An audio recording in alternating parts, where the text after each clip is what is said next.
Welcome to the Whole Minded Podcast. This is season 2. It's going to be a little bit different from season 1. So the goal here is to basically make this a little more conversational and aim to do a little bit more behind the scenes, like what it takes to actually run a mental health clinic. But this is a special episode for Veterans Day. And we're going to talk a lot about veterans, active military, the connection between military and mental health.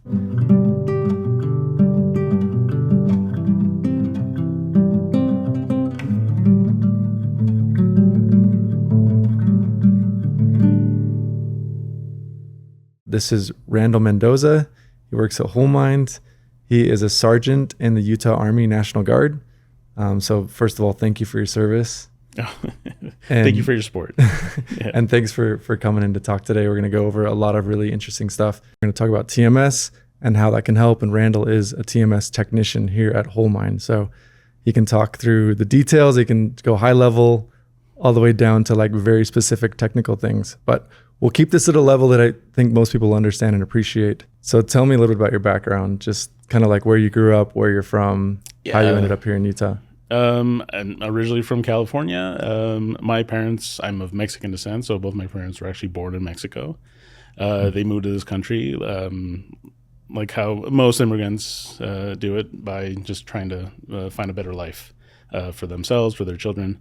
And so they moved here like a few years before I was born, but I was born in California. Nice. Went to high school out there, and then kind of life happens, right? And so we ended up in Utah back in 2007 is how long I've lived here. And so I definitely feel like I'm used to Utah. I love Utah. It's great. It's the reason I joined the National Guard, was to help and support Utah, which is where my community is. So awesome. And it helps being working at a mental health facility clinic that allows us to help our community. Because I love to be helpful. Awesome. So tell me, how did you get into the National Guard? And you can dumb this down for those of us who don't know a lot about how the military works. I know that, speaking for myself, at least personally. No, absolutely. Funny enough, I wasn't young when I enlisted. I was 33. So for me, it was sort of a way to change my life. I felt kind of stuck where I was working, how I felt about myself. And I thought about getting some information about what it meant to serve. Weirdly enough, my oldest nephew, who was 17 at the time, decided to enlist in the Air Force. And he went active duty. And I saw the positive changes that I was making for him. And I thought, you know what, maybe I should go talk to a recruiter. Maybe I should go see if it's a fit for me. And so a year later, after he had enlisted, I enlisted. What kind of changes were you seeing in him? I'm just curious. Like, you know what, high school was tough for him. He wasn't really much of a self-starter. He was not interested in what he was learning, and so it kind of was like a demotivator for him. Like, it just wasn't.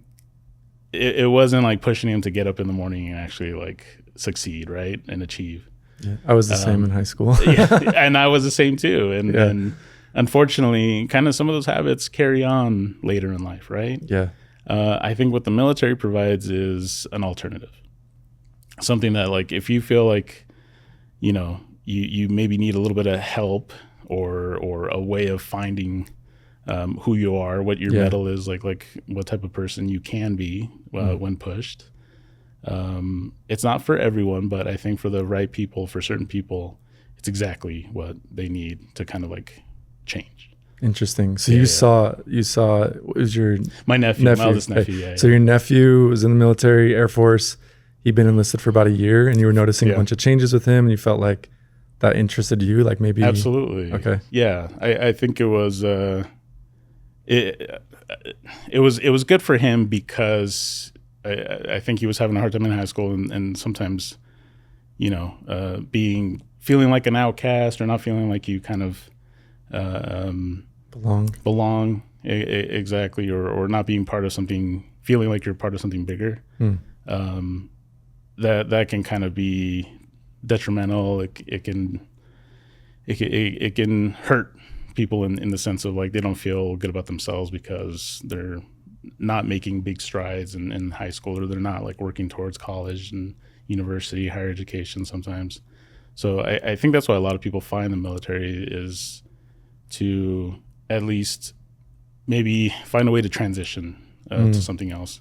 And when you go into that structured environment, it kind of lays out, you know, a 5-year plan, a 10-year plan for you, because it gives you the tools to, you know, figure out that, okay, getting up early, making your bed.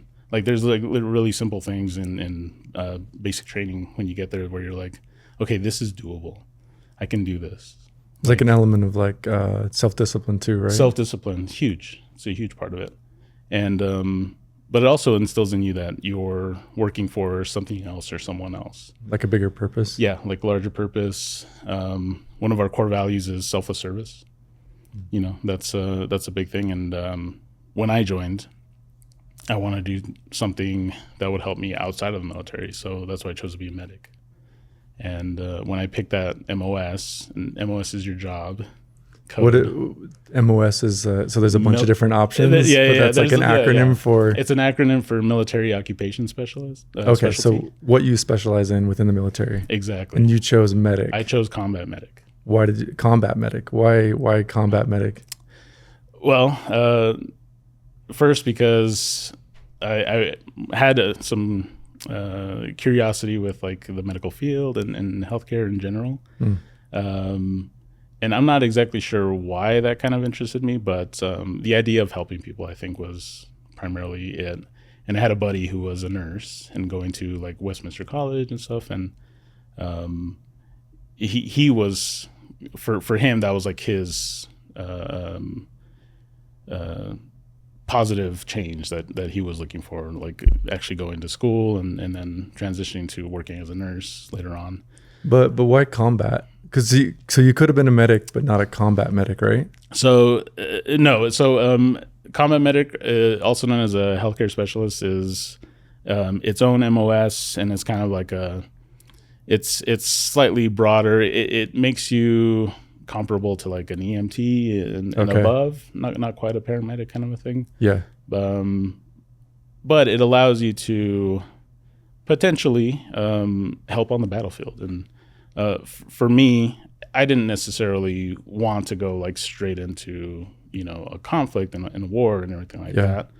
But I wanted to be prepared for it, if that makes sense. So I wanted to have like the option of like, I want to see what kind of what could potentially happen as like worst case scenario, and not feel like I don't know what to do. And so for me, having that knowledge felt like I could be proficient, like I could be good in a crisis, like I could help when other people maybe can't. That sounds like that would be like really empowering. To basically be absolutely. like, I could handle the worst situation, right? Like 1,000%. people are like dying. There's like, and you're cool as a keeper. And I'm like super chill. I can handle this. Yeah, absolutely. I could see how there'd be a lot of like confidence that'd come from that, right? It builds confidence. Yeah, absolutely. And I think that's what the military does for a lot of people, is it helps build confidence in what they're doing. And when you feel like you know what to do, in that aspect of your life, I think it can kind of carry over. And so, yeah, for me, it was like I saw combat medic. They kind of told me what you achieve, you know, just coming out of your job training, what they call the AIT, which happens after your basic training. What is advanced individual training? I'm testing you on all the acronyms. No. Yeah. I don't remember all the acronyms. There's so many in the military, but So your MOS prepares you for your AIT. Yeah. You train for your specific MOS during AIT, and my AIT was in San Antonio, which was great. I also love the fact that I got to travel for the military. It's another big motivator for me was seeing other parts of the country. Hopefully being able to see other parts of the world potentially. Like Yeah. But as a guardsman, you stay at home a lot of times. So like, there's things to do here in the state if you volunteer for additional additional missions that might potentially come up. So, disaster relief is a big part of it. During the COVID pandemic, I jumped on orders to help test local population to see if they were COVID positive or not, so that we could track how many people were COVID positive during that time. Was that here in Utah? That was here in Utah, yeah. And that was a year of what they call Title 32 orders. So it's a year on orders as helping out and assisting with that. So you're helping with hospitals or research centers, or? So we partnered with the Utah Department of Health. Okay. So it was like the state-run Department of Health that we were working with, and that was another chance for me to like gain experience, help people in my community. I got a chance to like be interviewed a couple of times, and kind of, get the word out and get messaging out that like, hey, we here as guardsmen are here to help and assist. We're not scary. We're just here to help people figure out if they're positive, get them results so that they could go back to work potentially. Like, there were a lot of restrictions at the time. So we were just there to kind of help allow people to continue living, continue working, continue to, get together and see their loved ones and stuff like that. It was an important part of my life at the time. I would help in any way. No, I would have never connected, like, okay, you're in the military, you're in the National Guard, and you're like helping test people for COVID. Absolutely. I just would have never thought, as like a lay civilian who knows nothing about this, like, okay, these are the people that are doing this. That's really cool. That's the nice thing about the military. It allows you to go beyond just like, being a soldier. For guardsmen and reservists, it's a 1 weekend a month obligation, right? So if you want to do more, there are chances to do more. And that's, I love the fact that as a guardsman, there's our chief, commander-in-chief is the governor of the state. So if the governor wants to allocate resources to allow a guardsman to jump on a mission like the COVID mission and help out, it's his prerogative to do so. Then, hey, there's soldiers that are willing and able to jump on and help out where they can. Interesting. So it's a great like resource facet of like that life to be like, okay, I can step up, I can help out. Yeah. Just use me how you need me. Awesome. And, this is all really helpful and really informative. Let's talk a little bit about the military and mental health to kind of pivot a little bit. So absolutely. On one hand, you're saying that the military really helps with the self-discipline, with organization, helping you get your life in order, helping you give that motivation, that purpose, right? Right. But at the same time, I feel like it's fairly known that people who serve in the military tend to have more issues with mental health. So like, absolutely. Why do you think that's the case? What is it about the military that lends itself to people struggling with mental health? I can't speak for every soldier in the military, but it's a high stress environment, what they call high op tempo. So like your operation tempo is like fast, it's high, it's quick reaction. It's you're constantly kind of on edge for the purpose of being ready at any moment. I'm not going to say that like as a guardsman that's always the case. Like a lot of this stuff falls more on your active duty side. Regular big army, that's a little bit more as a full-time soldier, I'm sure they feel it more. But even as a guardsman, when you're on duty, when you're at drill, or if you're on orders, active orders like I was, and you feel that constant need to be ready to go at any time. What that means, you never know, because your mission could change at any moment.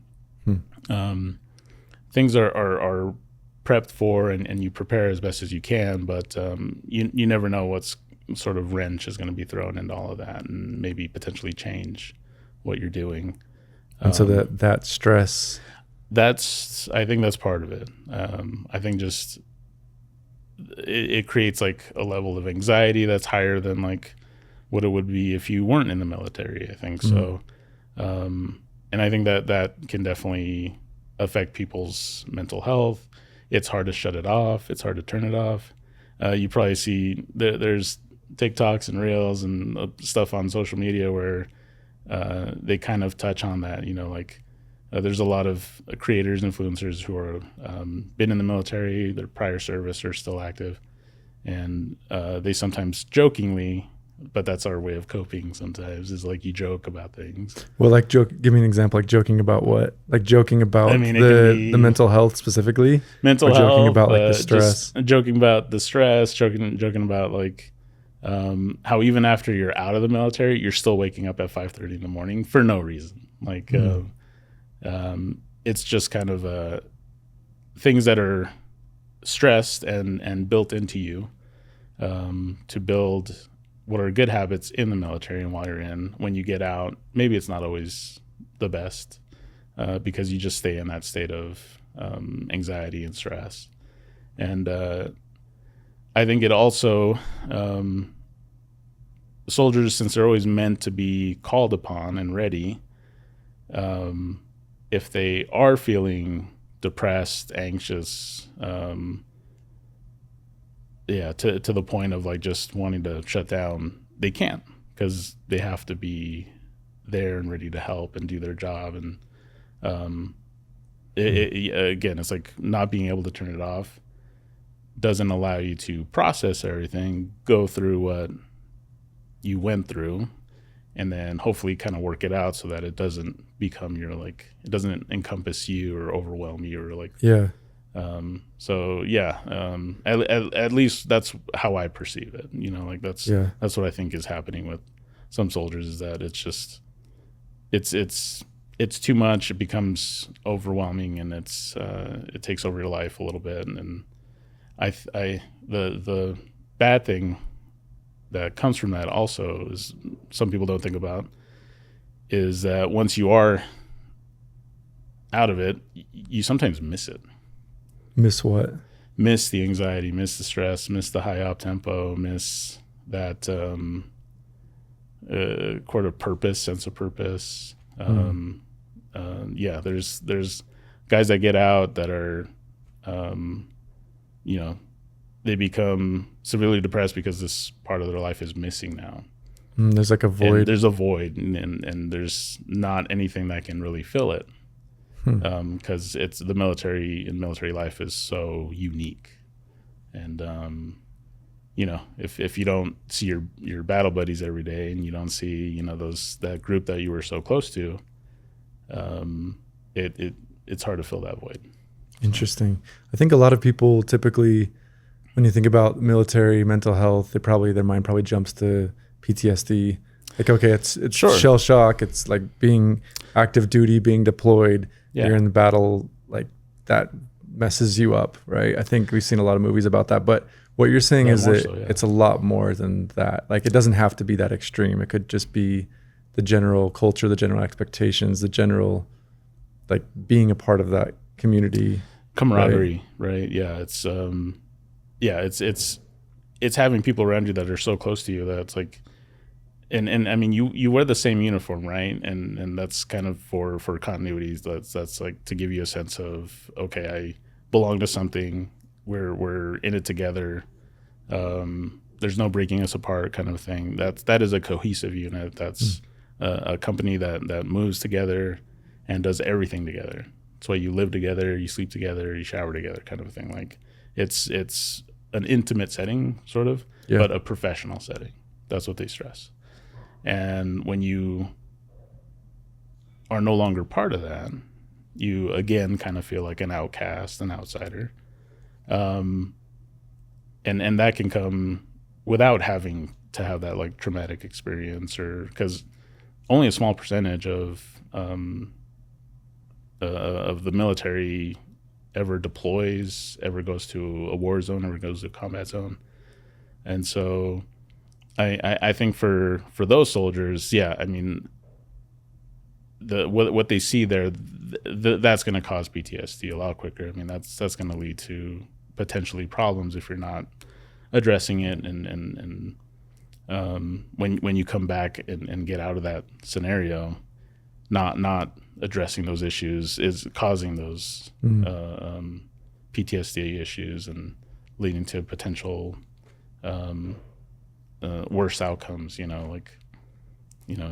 mean, and I think you see it in some of the national averages of like for suicide in the military. It's higher than the national average of how many soldiers are killing themselves. And so, like, it's hard. You can't just equate it to one thing and just say, well, this is the issue, we're going to stop it. You still have to soldier. You still have to soldier on. Like, you have to do your job. But I think we're potentially they've come up a little short is addressing mental health issues, allocating resources for soldiers, and putting an emphasis and priority on that. I think more recently it's changed. There's been a greater emphasis on tackling mental health in the military. And so you mean from the military itself? From the military itself, yeah. What does that look like? Like, what kind of? There's there are certain sort of. So I've used a military and family life counselor. I've visited one while I was active in El Paso, Texas. That was, again, a high stress situation that I was in, high up tempo. I wasn't in a battlefield, but there was still a lot that was required of us and the people that I was working with. So what motivated you to go and get this help? I was feeling depressed. I was feeling anxious all the time. I was, I felt like there was it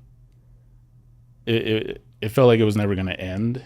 And so it was affecting my personal life. It was affecting my relationships with my friends and family. And I felt isolated. I felt like I was the only person going through it. So it was very, very, I felt small, it's like I felt not like a part of anything, so. Sounds pretty lonely too. Yeah, absolutely. That's part of it. It's like, when you're with your fellow soldiers, like you feel a little less lonely, and, but everyone has a breaking point. You get to that point where you just can't handle the situation anymore. So I had to go see someone. I had to talk to a counselor, and he was amazing. He helped me a lot. How did he help you? What was it like? Because I can imagine, the reason I'm asking is I can imagine a lot of people would be nervous or apprehensive or just even a little uneasy about, like, we haven't even talked about the stigma, right? There's a stigma around getting help. So I'm wondering, absolutely, how did you get the courage to do it, or did you even? Was it hard for you to actually seek help? Yeah. I'd say it was. What you mentioned, the stigma, right? It's like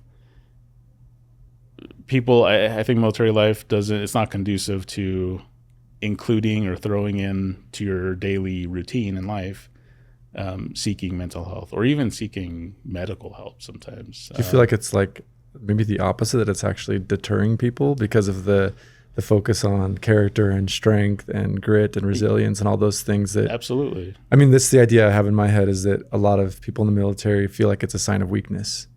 If I go get help, it's a sign of weakness. I think so. But I think that's something from kind of the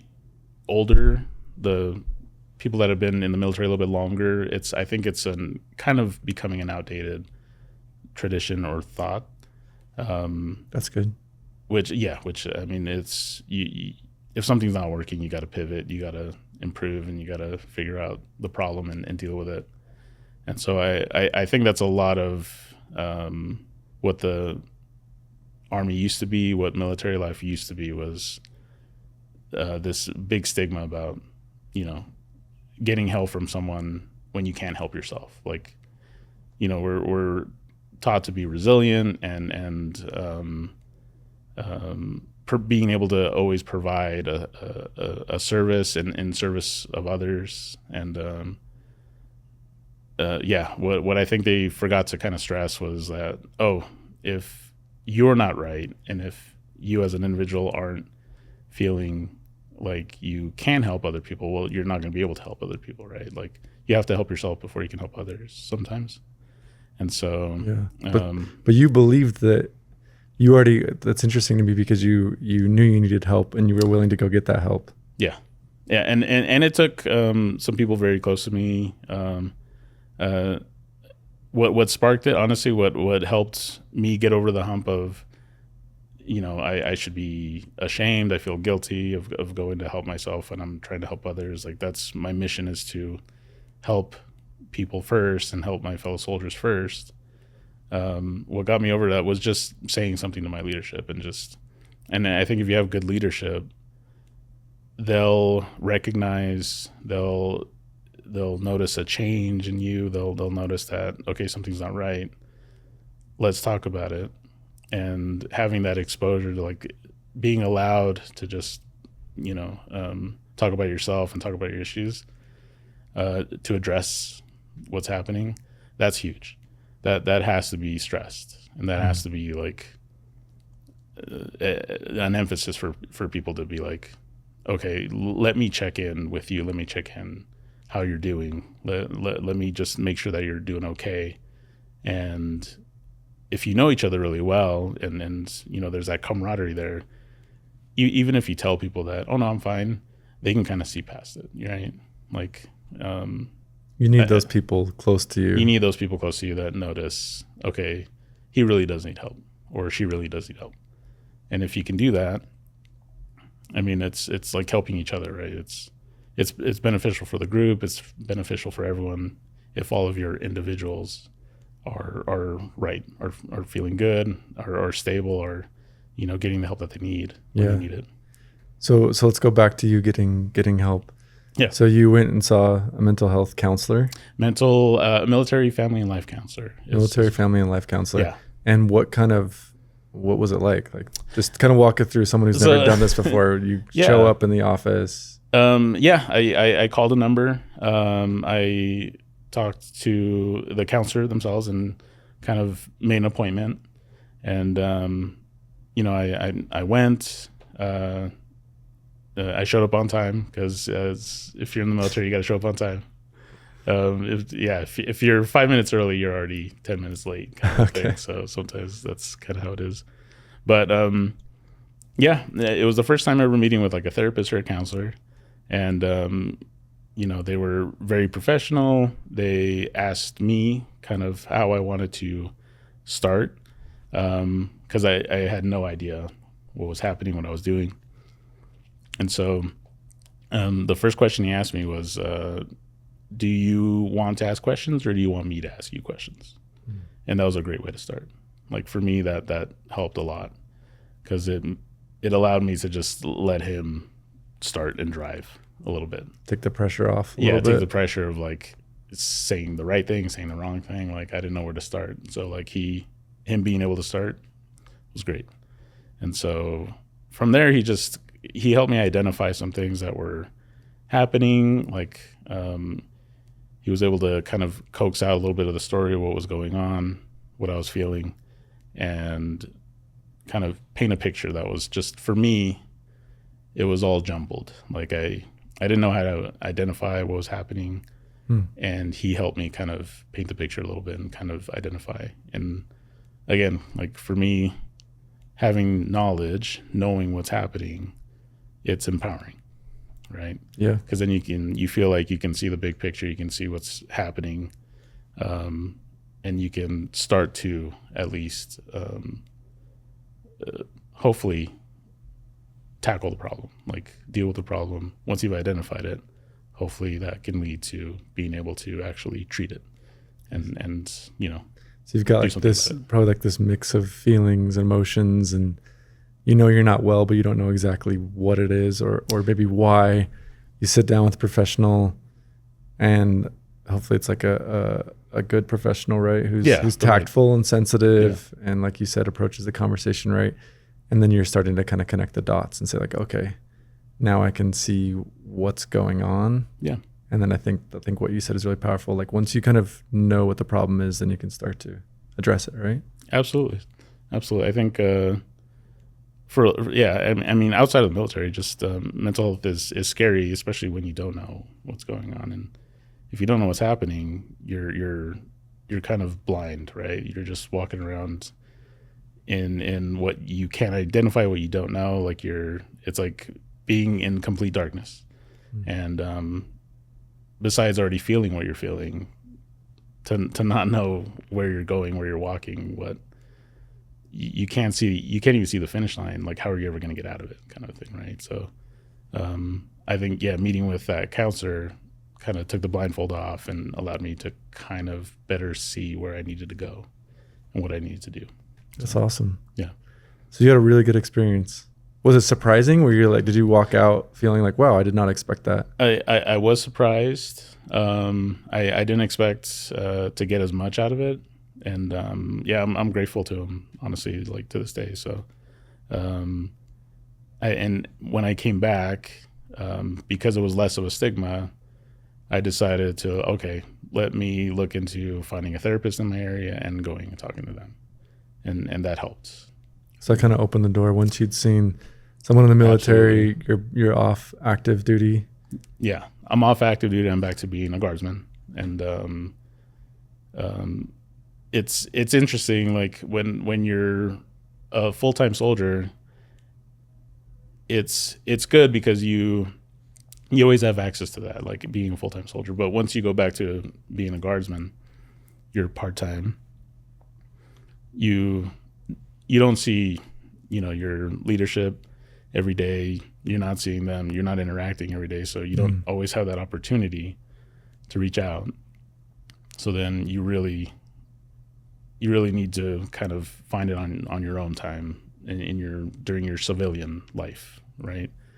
So, and for you, that meant finding a therapist. That meant finding a therapist, on my own, and talking to someone and continuing kind of what I was experiencing with a counselor that I met in the military. So, and for people who don't know, like, this is covered by insurance, not covered by insurance, like. So if you have TRICARE or military health insurance, yes, it is built in. It is part of your plan coverage to be able to talk to a therapist, talk to mental health services. I'm not even sure if everyone in the military knows that you can do that if you're under TRICARE. And it honestly it's very decent insurance, and because it gives you access to these things. So yeah, if you've got TRICARE and you want to go see a counselor or therapist, do it. Just find someone in your area that's covered, that takes TRICARE, and go see someone if you feel like you need to talk to someone. Awesome. Yeah. Okay, so I want to shift a little bit now and talk about your work. So you work here at Whole Mind. Yeah, absolutely. And you have a very specialized role. So tell us first about Whole Mind, and then we'll talk about this thing you do called TMS. For sure. Whole Mind is a private practice, outpatient clinic for mental health. So if Whole Mind, when it started, was literally started by a doctor, psychiatrist, and a PA that were just trying to bring TMS to the area here in Utah County. I believe part of the reason was they realized, there's not a lot of TMS options, or there were few options, and so they wanted to kind of introduce that to the area here. And so when Whole Mind started, and how it started was with two military officers. They needed help, and they happened to know me, and I knew them, and it was nice because it ended up bringing me here as a medical assistant. But I was their only support staff, so I kind of did more than just a medical assistant role. Which was great because it gave me a lot of knowledge and the ability to do what I do now as a head clinical trainer. So now, having that knowledge, and again, Having knowledge is empowering, right? Yep. I'm able to help train staff, providers, whoever needs it to become more proficient and know what to do, know where to go to find resources, information to help at the clinic here. So yeah, I mean, it's been very beneficial for me, just being able to work here and work with the people that I do, and work with the patients that we work with, who are, you know, in varying levels of mental health and in need of mental health. So it doesn't matter where you're at in life.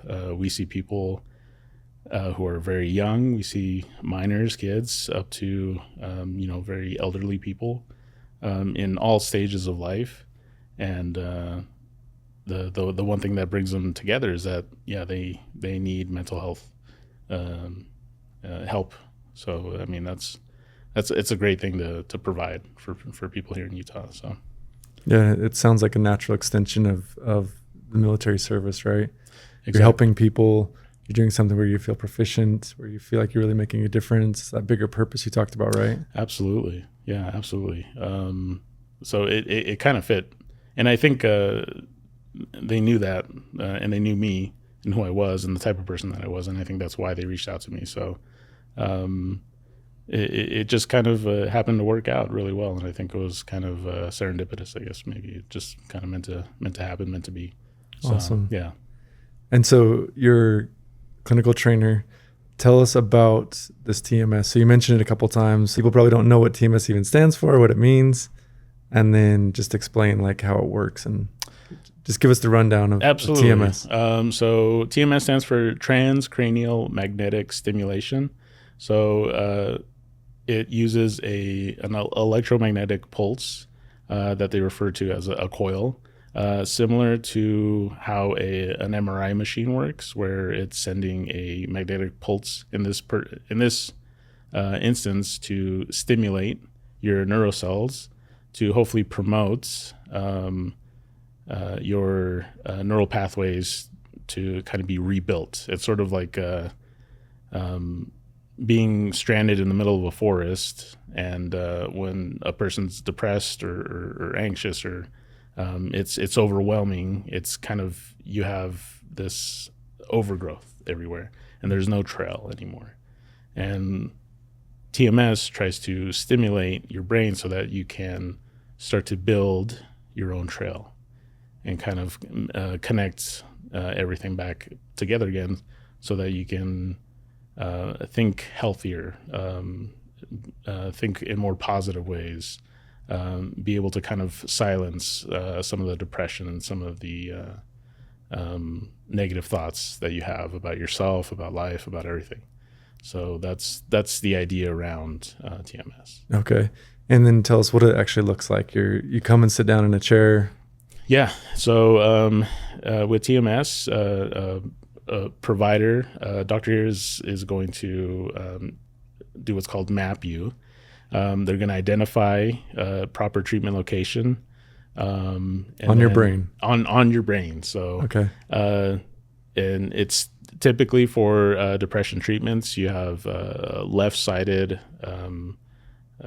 stimulation that you're going to target, and then essentially, yeah, for your treatment is very simple. To be honest, it's typically like 20 to 30 minutes of your time. You come in, you sit in a chair, we place that coil, the center of that coil, on that target location that the provider found during your mapping appointment. And then you just sit there, you have pulsing from that coil. It's typically like a few seconds at a time. It gives you a break, and then you keep going. So it's like a click, right? It's like a clicking is what you're gonna kind of hear from the machine. It feels maybe like a tapping. Some people describe it as that, but it's not actually like protruding or hitting you or anything like that. Mm-hmm. It's just that electromagnetic pulse feels like something that's like tapping you. But just to clarify, it's not shocking you, because I There's think no some shock. people. No. Okay. Yeah. I think some people confuse TMS with ECT, which is electroconvulsive therapy. It's similar ideas, but the execution is very different. Okay. And so that's why TMS is so conducive to someone just living their life as normal, going to work, going to school, being able to still continue to do the things that they do every day, daily. And they're just coming here for that appointment. And once they reach their 36th treatment, so we want to give them 36 sessions, because that's what has been researched and found to be the most the way to get the best outcome, I guess, for your treatment. After you do 36 treatments, you kind of graduate and hopefully have seen an increase in your depressive, an increase or decrease in your depressive symptoms, an increase in just, feeling better about yourself and feeling better about what you're doing. And it's typically augmentative, right? So we're not just doing that one treatment. You're meeting with a provider here. They're taking care of you in other ways that you may need it, if it's, medication management, psychiatric medication management. But it's part of, or it's like a supplement. Like a supplement, exactly. It's included in your overall mental health treatment. Okay, so it's not like a miracle cure where you sit down, you get this thing on your on your brain, and you're just like healed and you're fixed. That's like all you have to do, right? It's not that. It's not going to fix everything, but it's something that has a high success rate from the research trials that they did initially with this type of treatment. It's something that has greater benefit than the risk, right? So there's such a small percentage of like people who even feel side effects. It's a lower risk than potentially some of the other treatments that are anyone can get for mental health. So if you have treatment resistant depression, what does that mean? It's if you've tried medications, all these medications, and you're resistant to that help, like they stop working. Like they stop working. Like it's not beneficial, or you have more side effects than benefits. Then that's when we talk about TMS and trying to augment your treatment, because you're just not seeing those benefits from medications.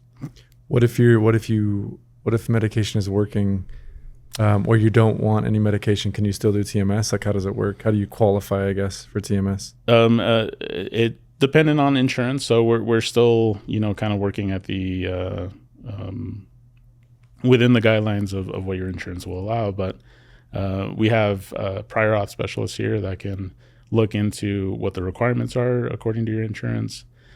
For some people, it's having tried a couple of different classes of antidepressants.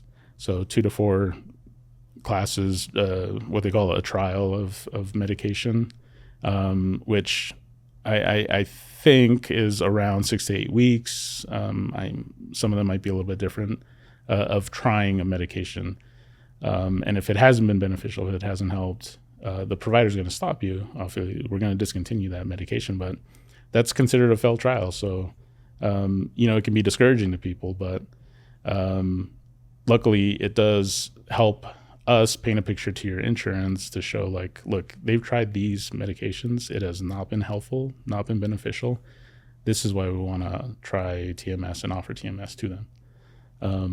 Go ahead. I was just going to say, so it sounds like it's the insurance wants to see that you've tried medications first and that those medications are not working. And then once they have some evidence that that's the case, then they can say, okay, you qualify for TMS, we'll cover it. Right? Just to kind of simplify it. Yeah. Exactly. And coverage can mean something different for every patient. All insurances are a little bit different in terms of how much they cover. Mm-hmm. For some, it means they'll cover TMS, but you'll just have to pay your copay. for those appointments until maybe you reach your deductible or out-of-pocket max. But some insurances are a little bit better, and they kind of offer more coverage. You may have to do a co-insurance. There'll be a cost, but getting that prior auth approved before you start lowers those costs. So that's why we try so hard to get those approved and then get you started.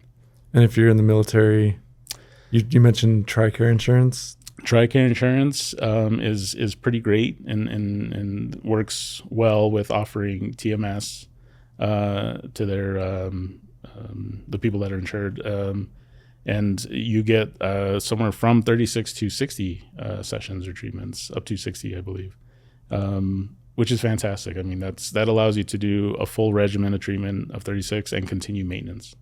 And maintenance can look like just coming once a week, maybe twice a week, even after the fact. It's luckily TRICARE has been really good about working with clinics, working with us, and being able to offer TMS to soldiers there. So it's not something that's just exclusive to people with commercial insurance. If you have government assisted insurance, which TRICARE falls under federal insurance, they'll work with you in being able to offer you TMS. Awesome. Yeah. Do you have any just two last quick things? Yeah, sure. Do you have any a success story with TMS you could share?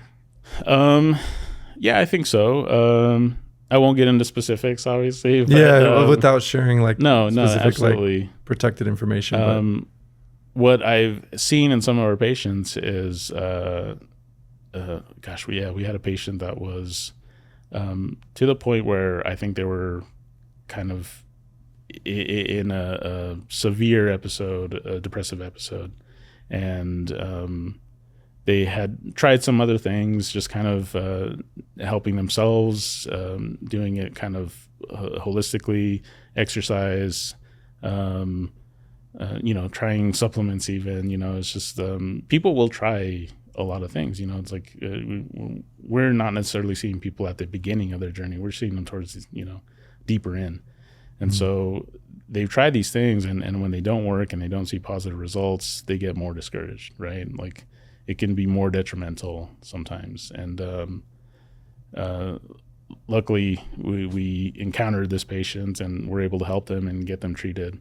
And the positive results that came out of it, it was literally like they were saying, they were a mom, they had little kids, and if you're a parent, you know how stressful that can be, and when you're a full-time mom, and it's just kind of you not just feel bad that you're depressed, but you feel bad that you can't help more, that you can't be there more for your kids. And so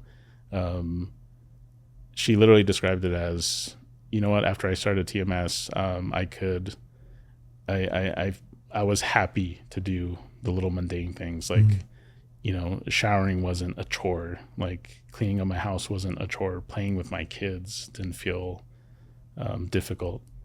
Like it brought her back to actually enjoying the little things, and I think that overall helped her in the big picture. And so that was pretty amazing to see, honestly. That's awesome. Yeah, it was good. And then the last question, just what is your message to people, active military, former military, if they're struggling with any kind of mental health issues, what would be your message to them? I think if you can, don't be afraid to talk about it. There's so many things that we learn being in the military. We're quick to react. We're always willing to do our job, and we're willing to do it well to better the lives of the people around us, right? So why can't that apply to you? Why can't you help yourself? Why can't you better your situation so that you can continue to help others around you? And so don't be afraid to talk about it. If you are struggling, say something. I've lost people in my unit to suicide. It's you can never rationalize it, and there's never like, a good rationale or reason why it needed to happen, and you just feel bad because you couldn't reach them before. So yeah, just say something and realize that you're not going to be ostracized. There's no actual stigma other than the one that people perceive. Just talk to someone and go out and seek help if you need it. There's nothing wrong with that. You'll be stronger and you'll come out better by the end of it. So, well, thank you. Yeah. Well, thank you, Randall, for coming in. This is awesome. Of course. No, thank you for providing a platform, Gavin. I appreciate it. Yeah. Yeah, really, I learned a lot from the conversation, and Good. I hope people listening and watching learn something too. I really hope you take Randall's message to heart, that if you're struggling with mental health, that you can reach out, say something, get help. Getting help is not a sign of weakness. It's a sign of strength. We need you. Those of you who are really struggling, like, we want you around, and we want you to get the help you need. And we're here to help you at Whole Mind. If you're watching and you're in a different state, a different country, there's resources we can connect you with. So send us a message, reach out personally. I'll put my contact information on this. But we are here to help, and we really appreciate you tuning in. And thank you again, Randall. Absolutely. I appreciate it. Thank you.